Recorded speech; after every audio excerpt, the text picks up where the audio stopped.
కొంతమంది పెద్ద మనుషులు మా నాన్నతో అన్నాడంట. "ఏంటి మీ వాడు జాబ్ చేస్తుండు, జాబ్ మానేసి ఇంటికొచ్చి వ్యవసాయం చేస్తున్నాడు. ఇంకేం జాబ్ చూసుకోడన్నా" అది అని.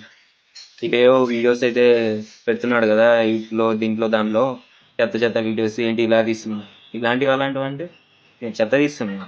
చెత్త వీడియోస్ లాగా కనపడుతుంది మీకవి? అవి ఇవి అంటే నేను గలీజ్ వీడియో తీస్తున్నా. నేను పొద్దున్నే లేసి పొలంలో చేసే పనే కదా నేను తీస్తున్నది. నేను నీకోసం తీస్తున్నా అనుకుంటున్నా.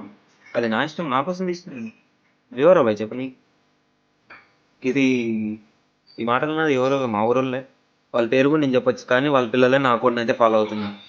నేను చెప్పానంటే that is not my character. నేనెంతో హ్యాపీగా పేరెంట్స్ దగ్గరుండి వ్యవసాయం చేసుకుంటూ ఇంటి దగ్గరే ఉండి ఇలాంటి వాళ్ళ మాటలు విని మా పేరెంట్స్ బాధపడలేక అలాగని నాకు చెప్పుకోలేక ఉండడానికి నేనైతే ప్రెజెంట్ హైదరాబాద్‌కి అయితే వచ్చాను మళ్ళీ జాబ్ కోసం అయితే.